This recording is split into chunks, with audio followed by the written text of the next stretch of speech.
Welcome back to my channel Raikumari Das daily ব্লগে। আমি রিনা শুরু করছি আজকের একটা নতুন ব্লগ। তো বন্ধুরা, তোমরা সবাই কেমন আছো? আশা করছি তোমরা সবাই খুব ভালো আছো আর সুস্থ আছো। আমরাও সবাই ভালো আছি আর সুস্থ আছি। আজকে সোমবার, শ্রাবণ মাসের তৃতীয় সোমবার। তো আমার খুবই দুর্ভাগ্য, আমি এবার একটা সোমবারেও উপাস থাকতে পারিনি আর আমার ভোলানাথের মাথাতে জল দুধ কিছুই ঢালতে পারিনি। যাই হোক, আজকে সোমবার, মাজা ঘষা পরিষ্কারের পর্ব চলছে। তো কয়েকদিন থেকে ঠিকঠাক ভিডিও দিতে পারছিলাম না, তার জন্য আমিও খুব দুঃখিত। তো তোমরাও খুব আশা করে বসে থাকো ঠিকঠাক ভিডিও পাওয়ার জন্য। তো এত পরিমাণে বৃষ্টি, ঝিপঝাপ বৃষ্টি, বাড়িতে ঠিকঠাক সেভাবে কাজকর্মও হচ্ছে না, তোমাদের সাথে শেয়ারও করতে পারছি না। তো আজকে সোমবার সকালে ঘুম থেকে উঠেই রান্নাঘরে চলে এসেছি একদম ক্লিন করার জন্য। তো বন্ধুরা, পুরো ভিডিওটা দেখতে থাকো, আশা করি তোমাদের খুব খুব ভালো লাগবে। আর যদি ভালো লাগে তাহলে একটা লাইক কমেন্ট করো, আমার তাতে ভালো লাগবে। তো ভালো লাগা ভালোবাসা দিয়েই এই ইউটিউব চ্যানেল চলছে। আর সবসময় তোমরা আমার পাশে আছো, আমিও তোমাদের সাথে আছি। আর কোনো বকবক করছি না, সরাসরি চলে যাই কাজে। তো দেখতেই পেলে গ্যাসগুলো সম্পূর্ণ মুছে নিলাম। এখন গ্যাসের উপরের যে চুলাটা থাকে, এই যে লোহার, সেটা ভালো করে ধুয়ে নিচ্ছি। আসলে সোমবারের দিন একদম পরিষ্কার না থাকলে রান্নাঘরে আমার কিছু খেতেই ভালো লাগে না। রান্নাঘরের কাজ একদম কমপ্লিট করে চলে আসলাম ঘরে রায়মণিকে দাঁতটা ব্রাশ করানোর জন্য। তো ওকে ব্রাশ হাতে দিয়ে আমিও একটু দাঁতটা ব্রাশ করে নিই। আর আমার দেখা দেখি যদি ওই করে তাহলে তো খুবই ভালো, তার জন্যই ক্যামেরার সামনে আসা। তো দেখো, আমাকে দেখে আর আমার পায়ের উপর মাথা দিয়ে শুয়ে পড়লো। ব্রাশ করা তো দূরের কথা, আসলে প্রত্যেকটা বাচ্চারাই মনে হয় এই যে দাঁত ব্রাশ করাটা এদের কাছে খুব আলসি মনে হয় আর করতে চায় না, তার জন্যই দাঁতের এই অবস্থা। তো দেখো, ওর সাথে বক বক করতে করতে আমারও দাঁতটা ব্রাশ করা হয়ে গেল আর ওই করলই না। দাঁতটা ব্রাশ করার পরে চান করে নিলাম আর চান করে চলে আসলাম ড্রেসিং টেবিলের সামনে। আর ড্রেসিং টেবিলের সামনে এসেই প্রথমে চুলটাকে সুন্দর করে আঁচড়িয়ে নিলাম। আর চুলটা ছাড়ার সৌভাগ্য হয় না, ভেজা চুল, কারণ চান করার পরে চুল ছাড়লে গরম লাগে। আর আমি তো চান করে চলে যাই রান্নাঘরে, আর সেখানে চুল ছাড়ার কোনো অপশনই নেই। একদম রান্নাবান্না শেষ করে, কাজ শেষ করে তারপরে আমি চুলটা ছাড়ি। তো এখন সিঁদুর পরে নিচ্ছি। অনেকেই বলে আগে কপালে সিঁদুরের ফোঁটা দিতে হয়, তারপরে সিঁথিতে দিতে হয়। তো আমি প্রথম থেকেই সিঁথিতে আগে দিয়ে নিই, তারপরে কপালে দিই, এটাই অভ্যাস আর এটাই দিয়ে আসছি। তো দেখো, এখন কপালে সিঁদুরের ফোঁটাটা দিয়ে নিব, তারপরে এই যে শাখাতে প্রণাম করে নিচ্ছি। তো আগে বাম হাতটা দিয়ে প্রণাম করে নিলাম, তারপরে দুই হাতের শাখাতে সিঁদুর ঠেকিয়ে তারপরে আবার প্রণামটা করে নেব। প্রণাম শেষ করে এই যে আমার দেবতাদের, ঠাকুরদের সব প্রণাম করে নিয়েছি। করার পরে চলে আসলাম রান্নাঘরে। একদম পরিষ্কার রান্নাঘর, প্রেশার কুকার থেকে শুরু করে যে খাবারের যে জগটা জল খাই সবগুলো একদম ধুয়ে নিয়েছি। রান্নাঘরে দেখো সুন্দর করে তোমাদের একটু দেখিয়েও দিই। তারপরে ওখানে যে বালতিটা থাকে সেটাকেও পরিষ্কার করে নিয়েছি। আর এক পাশে গ্যাস জ্বালানো আছে। এখন আমি এই গ্যাসে ভাতটা একদম দুপুর আর সকালের জন্য ভাতটা চড়িয়ে দিব। তো ভাতটা চড়ানোর জন্য তো ডেকটা লাগবে। তো দেখো, ভাতের ডেকটা নিয়ে আসলাম আর আনার পরে একটু ভালো জল দিয়ে আবার ধুয়ে নিলাম, কারণ আগে যখন মাজা ঘষা করেছিলাম তখন ভালো করেই ধুয়েছি। তারপরে এখন একটু ভালো জল দিয়ে ধুয়ে নিলাম। তারপরে এই যে এটা হচ্ছে একদম ফিল্টার করা জল, এই জল দিয়ে আমরা রান্না করি আর খাই। প্রতিদিন 1 জারকিন জল লাগে শুধু রান্না করার জন্য, বড় জারকিনের 1 জারকিন। তো জলটা গরম হোক, আর এদিকে গরম হতে হতে আমি আমার ঘরের কাজগুলো সেরে নিই। ঘরের কাজ বলতে এই যে বাসি বিছানা তোলা হয়নি, রায়মণি একটু পড়াশোনা করে ওর বাবার সাথে চলে গেল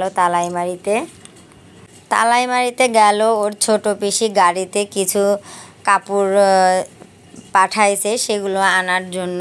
তো রায়কে তো থুয়ে যেতে পারলো না, রায় ওর বাবার সাথে যাবে বলে বায়না ধরেছে।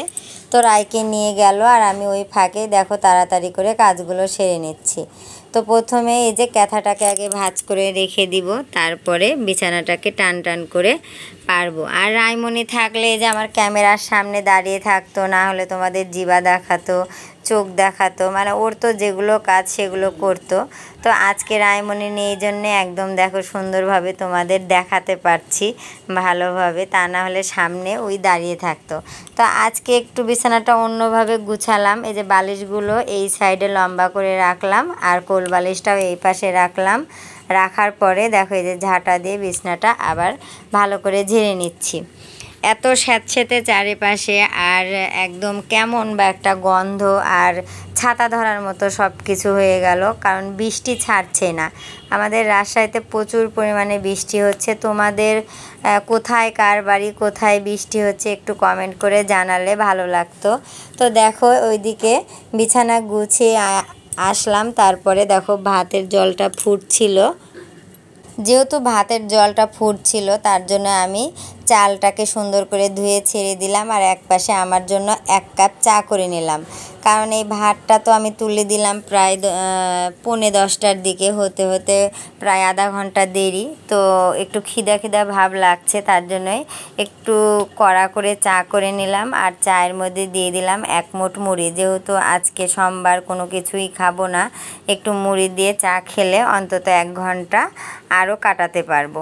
তো চাটা খাওয়া শেষ না হতেই তরকারিওয়ালার ডাক শুনে বাইরে বের হলাম। আর বাইরে বের হয়ে 2টা বড় বড় গরু দেখে তো আমি একটু এই পাশে এসে দাঁড়ালাম।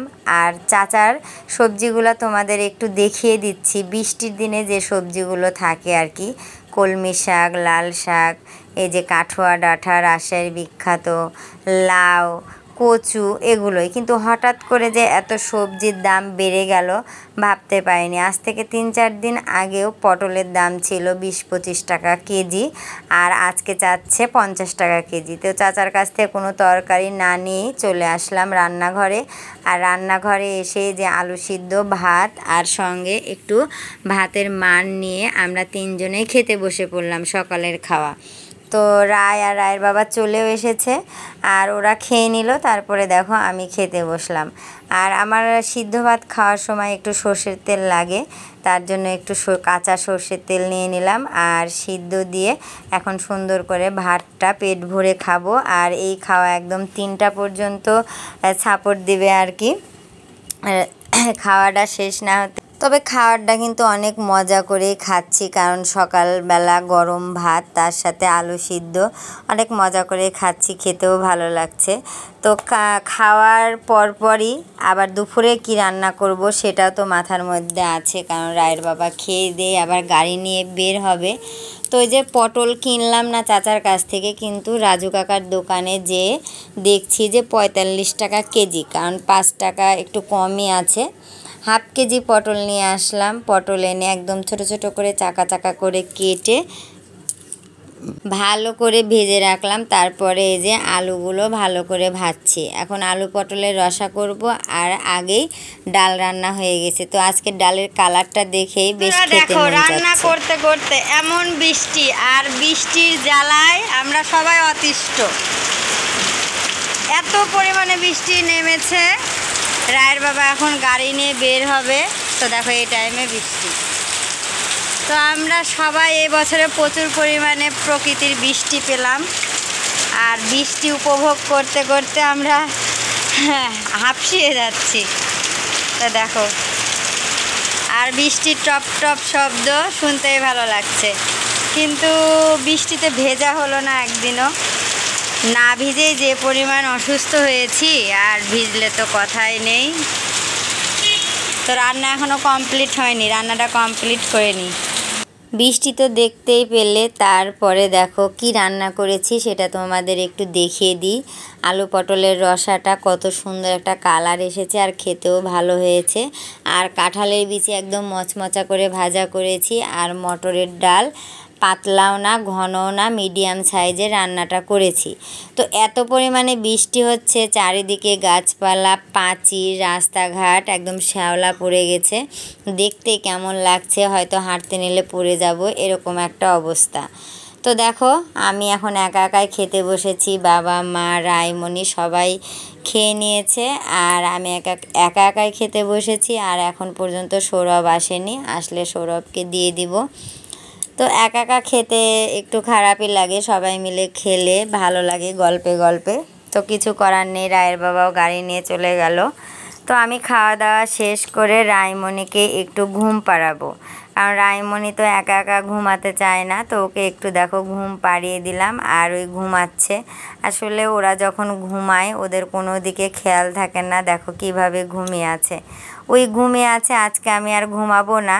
ওর জন্য একটা কুরুশ কাটার গলা করছিলাম পূজা উপলক্ষে, তো 2 কালার দিয়ে গলাটা আজকে আমি একদম কমপ্লিট করে ফেললাম। এখন বানাতে দিব ছিট কাপড় দিয়ে। তো গলাটা কেমন হয়েছে অবশ্যই কমেন্ট করে জানিও, আর তোমাদের যদি ভালো লাগে আমাকে অবশ্যই জানাবে। তো রাইমণির জন্য এটা করেছি। সবাই ভালো